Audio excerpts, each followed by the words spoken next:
everyone. I want to share with you my personal carnivore results for fibromyalgia that I experienced starting in February of 2022. And what led me to that place was that in 2017 menopause hit and I gained weight immediately. I was always hungry. I was getting tired and achy again. My fibro symptoms were coming back even though I was on the guaifenesin protocol. And I was getting more and more discouraged. Then we did a big move, and in that process moved the location of where I work. And so the added stress of being away from home while working a really high stress job really took its toll on me, and I was looking for answers again. I thought I found them on the guaifenesin protocol. I was able to eat anything I wanted, blah, blah, blah, and then menopause hit and it was no longer true. So I started the carnivore journey. January 31st of 2022 was when I cut out all sugar, just, actual sugar. Weighed probably somewhere around 185 to 90 pounds. And I couldn't fit into my work clothes anymore. So I was desperate. I needed to fix a problem. And I thought, well, just cutting out the sugar alone should be helpful. So nothing sweet, except for a sugar substitute like xylitol or something. And then just kind of looking into what does it mean to eat carnivore. It's eating more fat and eating more meat. So I was working on different ways to get more protein, using a protein powder and all that, discovering later that that's not going to help. So but I was still concerned about fiber. I'm just looking at my notes, that's why I keep glancing down. I was still concerned about fiber, so I was still eating some fiber and grain with my meat. And then I watched a few more videos about not needing fiber, and I thought, that can't be true. We've been taught all our lives that we need fiber, we need fruit and vegetables, but I trusted them and said, if I'm going to do this carnivore thing, I got to do it the way these other carnivores do. So I cut out all grains. February 1st, that was just the next day, because grains have sugar in them. By February 10, I officially started eating the zero carb, low carb carnivore diet. So I had definitely moved to just meat, just fat, and a sprinkle here and there of dairy. In 10 days, by February 20th, all my pain was gone. I had a lot of extra energy, a very happy attitude.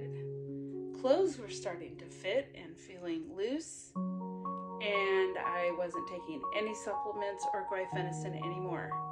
That was a big step for me to give up the guaifenesin to try and see, will that make a difference? I believe that day 10 was when I switched over officially to fat burning mode, or I was in ketosis for that day and just was bouncing off the wall, so to speak. Sorry, while I adjust and get more comfortable. Okay, so the next day I thought, well, I'm craving sugar, so I'm gonna add a little xylitol to my butter and have a little treat after eating dinner and see if that helps with the craving. Then the next day after that, I woke up feeling groggy and sick. So I equated that to having that sugar substitute and realizing that I needed to stick with the carnivore and not have any other additives if I really want to feel well. So, during the next week, I just had lots of energy. I started exercising and taking walks around the neighborhood. And then made the mistake of eating mushrooms with my meat because I thought, why not, right? I was feeling great. And that sapped my energy the next day. It's amazing how a food can disrupt what's going on in your body. Your body's trying to heal with meat and fat.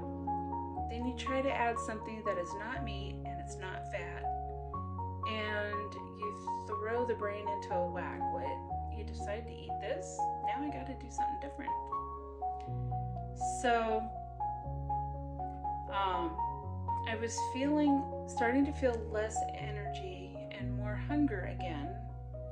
And I know that has something to do with me switching things around instead of sticking to the carnivore diet. I don't recommend that you to step away from eating just meat and fat and salted water. But if you do, your body will zigzag through this process until you stick to eating just meat, fat, and salted water. By March 1st, I was at 168 pounds. I was really excited. I lost an inch around my waist. And then these things I noticed definitely changed. I have extreme energy on some of the days. My hair felt bouncy. It felt like less of it was coming out. I had more mental clarity and quick thinking. That's really good. You're used to what we like to call brain fog with fibromyalgia, but I started feeling more organized, and my thoughts were more organized, and my emotions were more organized. I had more motivation to exercise because guess what? I had energy and I wasn't feeling pain. Flexibility, strength, stamina was growing. It was easier to do my stretches. It was easier to do my job, the physical part of my job. I was feeling lighter and not bloated so much, which is a typical IBS symptom, is feeling bloated.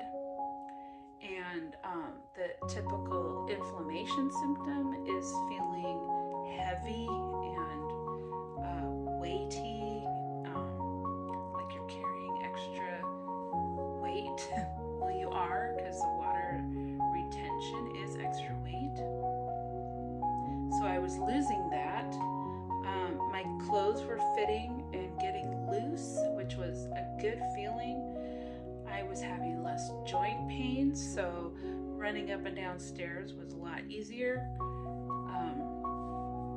And then the plaque on my teeth was disappearing and becoming less and less. That's just exciting. Bursting with happiness and a great attitude. And here's a female menopausal thing, bladder control. We kind of lose that. And I was noticing that before I started the carnivore diet, and a month after, I was not having those issues anymore, which is really cool. I was still hoping to relieve these particular symptoms that I haven't experienced at that time. A personal care issue that I don't really want to talk about right now. Waking up refreshed every day instead of every once in a while. Absolutely no joint pain, especially the left side of my lower neck and shoulder. I do have consistent chronic pain all up in this area, and it's actually not gone. I don't know that it has anything to do with fibromyalgia. It just might be the age of my joints and not moving as much. No lock finger, so I do have what they call a trigger finger. That hasn't healed, and I've been doing this almost 4 years now. Yeah, so it's coming up to 4 years eating this way. I don't know, maybe my neck is full of bone spurs. I believe I had an x-ray done and the doctor did see that. I would love for this to be a method of clearing all of those. Just not sure that it will happen. So, and how about not ever needing any meds or vitamins? Well, the only meds I take would be pain relieving, Aleve, and nasal decongestant like Benadryl or Claritin and that kind of thing. So I don't take the guaifenesin anymore.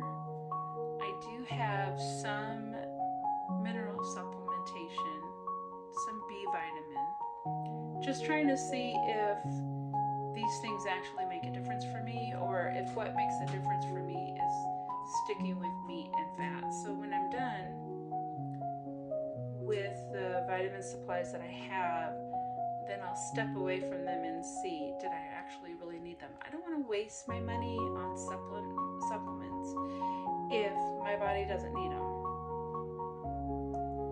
And I have noticed less and less need for Aleve. Maybe I take it once every other month. That's pretty good, right? It used to be like twice a week. By March 12, I was experiencing a lot of energy ups and downs, and this is pretty typical with fibromyalgia and carnivore. And for me, is the regulation of blood glucose and trying to figure all these things out. This is before I discovered the benefit of eating better when feeling this way. What I have noticed now, since I learned that, is if my energy drops, have butter. If I wake up groggy, have butter. If I wake up in the middle of the night, have butter. If I feel aches and pains, have butter. All of it. There's something about the butter that makes the difference for me. It's an easy form of animal fat. I don't like straight lard, and straight lard is really expensive. I also don't like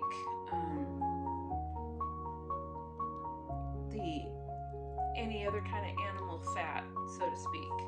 Butter is very soothing, it's very pleasant to the taste, and it helps to kill any cravings that I have for food I shouldn't eat, which those cravings do come back because of memories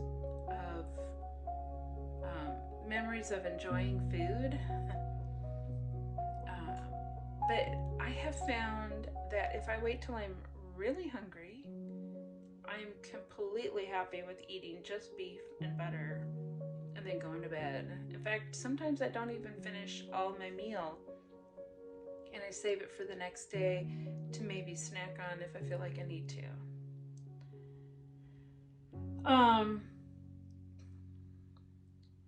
So yes, my joint pain still exists to some extent, but I am able to go up and down stairs. So my symptoms have pretty much remained consistently solid ever since March of 2022.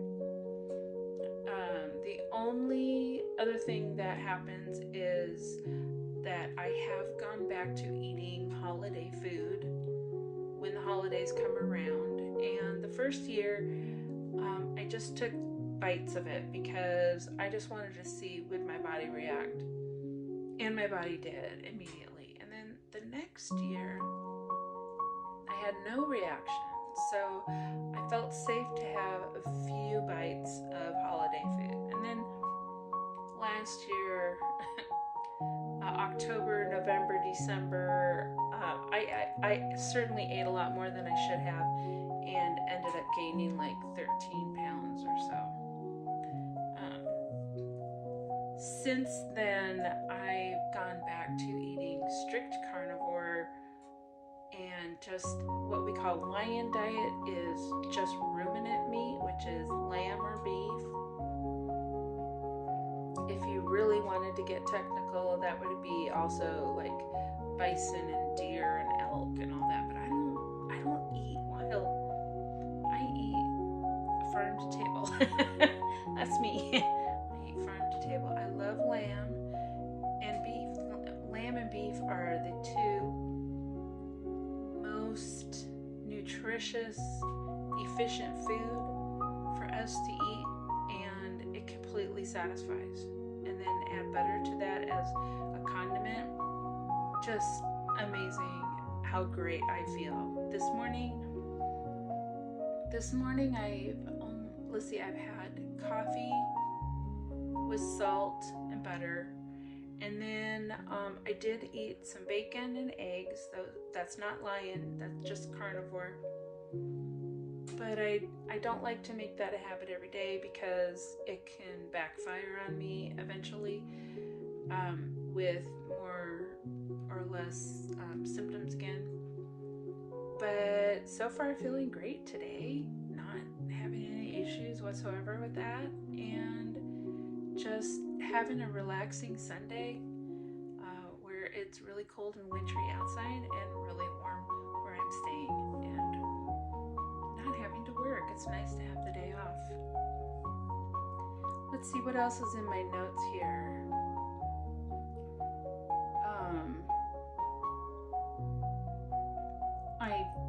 I found out some things about oxalate dumping and things that helped me relieve those symptoms.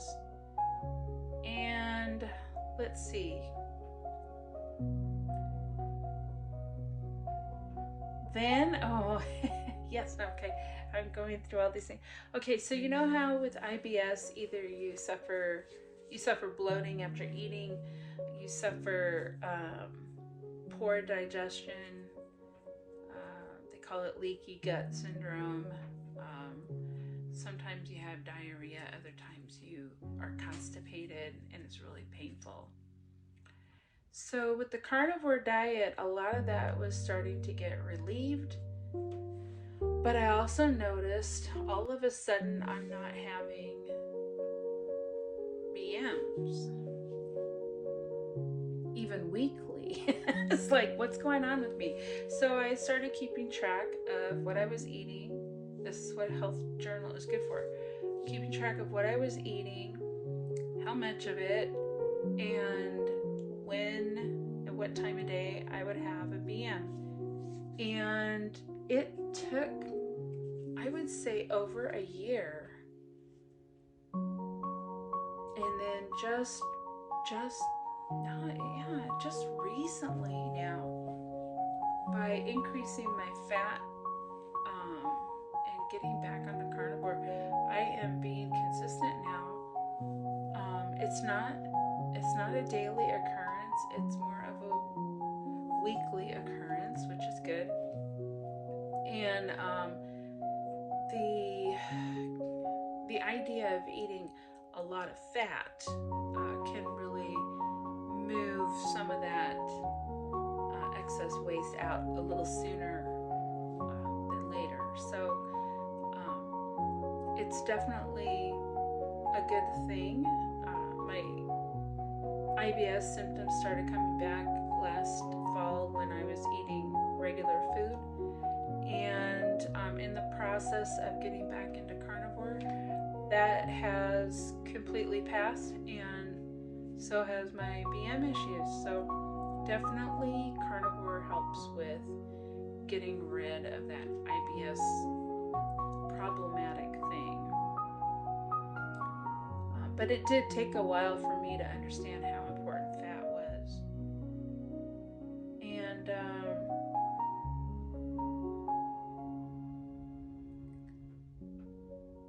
let's see, here's another thing, our emotional state. So our emotional state with fibromyalgia tends to be on the tired, exhausted, negative side, which has a lot of similarities to depression. However, I believe really strongly that it's not depression that we're dealing with, it's fatigue and pain that we're dealing with. And even though it affects how we think, we also have that brain fog that muddles up everything when we're trying to seek some clarity and we can't get it. What I have found with carnivore is this weird phenomenon that happened. So about halfway through the year, I experienced extremely low, anxious, depressive thoughts, and I was spiraling into like a darkness of such. I wouldn't say it was so bad that I felt like my life should end, which I know a lot of people with fibromyalgia do have those thoughts and emotions. But it was enough to say I didn't think that I had any value whatsoever in life. And I tried to find things to help me with that, like watching videos on anxiety and all that kind of thing, to learn some skills on coping and everything. But the one thing that really helped pull me out of it was making sure I had enough fat. So I started measuring my fat to protein ratio and made sure I was eating enough fat with my meat.